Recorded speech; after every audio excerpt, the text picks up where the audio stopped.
She has engaged with her troops overseas, which does kind of sound like she was involved in some sort of shootout. We engaged the enemy.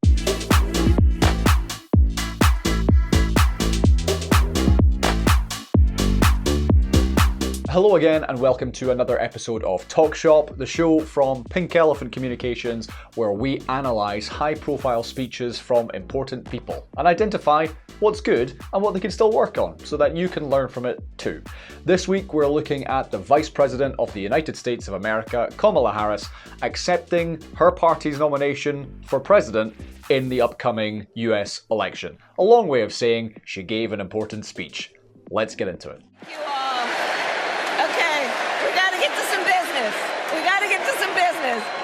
Okay, thank you all. Okay. Thank you.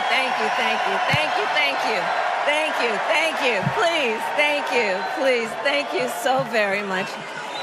Thank you, everyone. Thank you. Okay, let's get to business. All right. So, let me start by thanking my... Really interesting point here. There's very few of us, I imagine, who will ever have that sort of reaction to walking on stage. Must be nice. What's happened there is 3.5 minutes worth of a standing ovation, of applause, of whooping, of hollering, and the Vice President simply saying, thank you, okay, over and over again.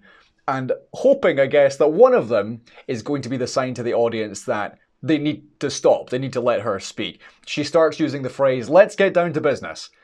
And it keeps going. What she eventually does, which is the right thing to do, she just starts giving the speech. So rather than hoping that the last 27 thank yous, the 28th one, that's going to be the one to shut them up.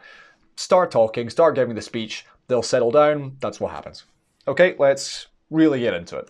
I will always remember that big Mayflower truck packed with all our belongings, ready to go to Illinois, to Wisconsin, and wherever our parents' jobs took us. My early memories of our parents together are very joyful ones. A home filled with laughter and music, Aretha, Coltrane, and Miles. I'm stopping it here. She's mid-story. There's some really interesting things going on, and I'm going to break them down into two areas. The first one is the storytelling. It's really visual. It's taking us across the stage. She's name-dropping people, places, but she's also evoking a lot of imagery with a house filled with laughter, with music. And she goes into even more detail with this as the minutes go on. This is my second time watching the speech, and I know that she spoke for about 8 of the 40 minutes she had, simply telling us about her childhood, about her upbringing, her parents, her mother, the neighbours that she had. All of these things which, for a lot of us, we would consider backstory or less relevant. But the second thing that's really interesting here, as well as the well-told stories, is the structure. At Pink Elephant, we share what's called the pyramid of communication. And it often starts with what's the most important thing for your audience, and that's where your speech should start. What the VP and her team clearly have decided is that the most important thing here is actually her backstory. It's actually her background. That's really interesting because usually the things like, oh, I'm from John O'Groats and I have tattoos everywhere and I speak Gaelic, less interesting to people. But for this particular audience, on this particular night, knowing that this is being broadcast around the States and will be seen by millions of people, they've decided, actually, no, that the story of who she is as a person is the point, is the most important thing, and they'll build to the crescendo as they go. So it's a really interesting structural choice to lead with 8 minutes worth of background, of story. To me, I mean, that's a fifth of the speech. If you imagine a 5-minute speech, if 1 minute was dedicated to someone's upbringing, that's fine. So it can seem like a lot, but really interesting choice and well-told stories as well. Let's keep going.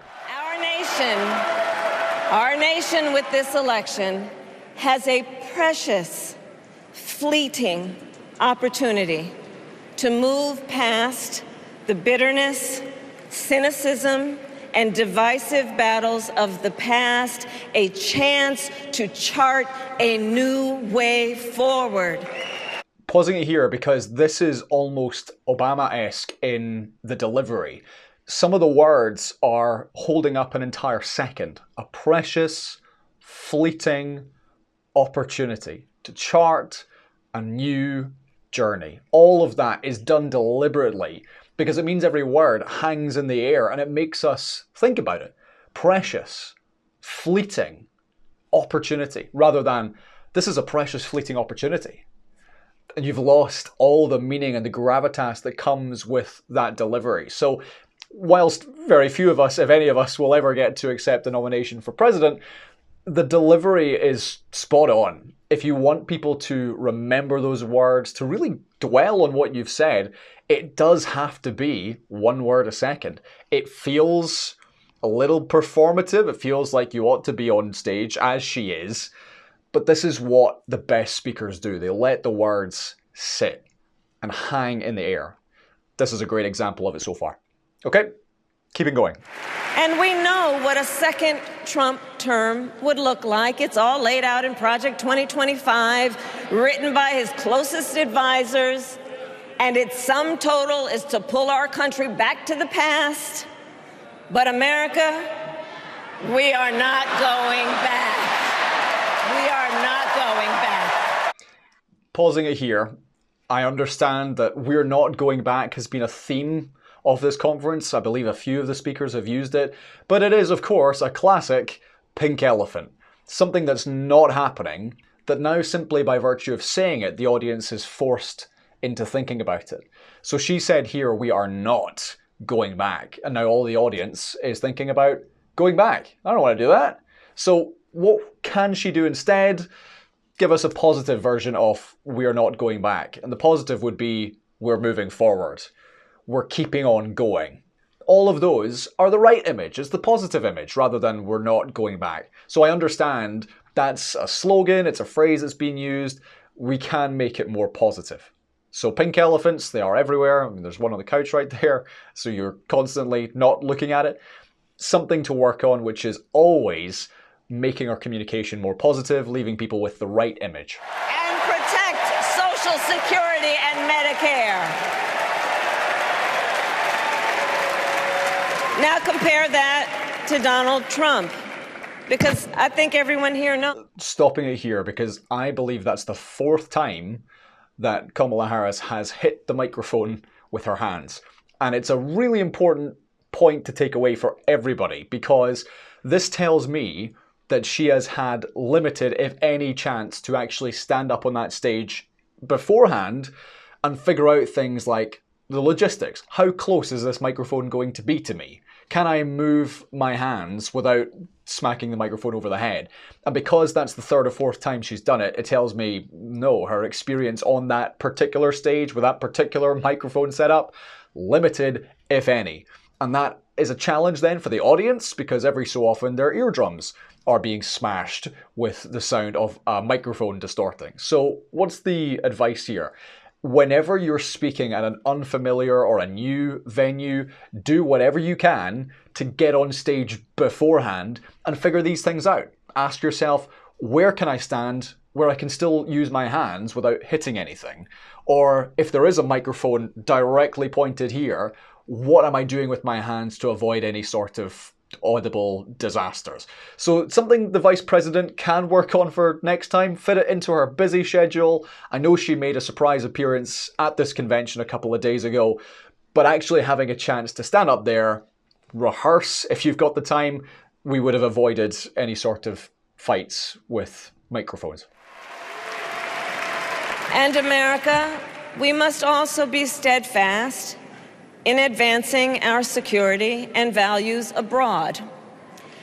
As Vice President, I have confronted threats to our security, negotiated with foreign leaders, strengthened our alliances, and engaged with our brave troops overseas. That's my jargon buzzer for the word engaged. She has engaged with her troops overseas, which does kind of sound like she was involved in some sort of shootout. We engaged the enemy from 400 yards away. So engaged is one of our favorite business buzzword bingo words. What do you mean? Does she mean that she went over there and spoke to them? Got to know what life was like for them? If so, say that, because engaged is open to interpretation, and particularly in military terms, I would have chosen an entirely different phrase. Rewrite that. Greatest privilege on earth. The privilege and pride of being an American.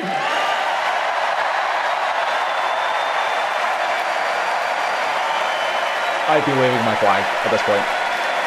So let's get out there. Let's fight for it. Let's get out there. Let's vote for it. And together, let us write the next great chapter in the most extraordinary story ever told. Thank you. God bless you, and may God bless the United States of America. Thank you all. That ending in particular, that was an American speech. If you attempted to do that and replicate that in Glasgow, good luck. So there's some idiosyncrasies that are going to be different if you're delivering a high caliber speech compared to what we've seen here at the Democratic National Convention. It's a nice ending because it builds to that crescendo about the greatest story ever told, and it does touch on a lot of the points that the VP has made over the last 40 minutes or so. So I like the way it was brought to a close. The audience reaction, difficult to replicate elsewhere, I would argue. Overall, it's a very good speech, it's well written, it's well delivered, and if you contrast this Kamala Harris versus the one who attempted to get the presidential nomination last time out, they are two completely different speakers. If you look at some of the speeches from 2019, 2020 versus this one, night and day. So that is testament to putting in a lot of hard hours, coaching, and getting to that level of being a confident, clear speaker. What really struck me with this speech, though, more than anything, is the structure. The fact that she and the team sat down and decided for their audience what they needed to start with in that pyramid was who she was, her stories, her childhood, her upbringing. And that's really interesting. It's very rare that I've seen that, other than with presenters who believed falsely that they needed to establish their credibility and they tell us their whole life story for very little reason. I can understand why they decided to do it in that particular order this time, building to the much broader picture of what she would do for America. A couple of outstanding questions. I don't believe there was any mention of God up until the very end, and I know for the American voter, for a huge swathe of American voters, God, faith, religion, that's got to play a part, and that was entirely absent, which is an interesting choice. And the other one is the white male rural working class voter, who predominantly will be voting for Donald Trump. What was in this speech for them? And that was something that was missing. Perhaps her VP, Tim Walz, who I'm sure we'll see and hear of more in the weeks and months to come, will be the man who aims his communication towards them.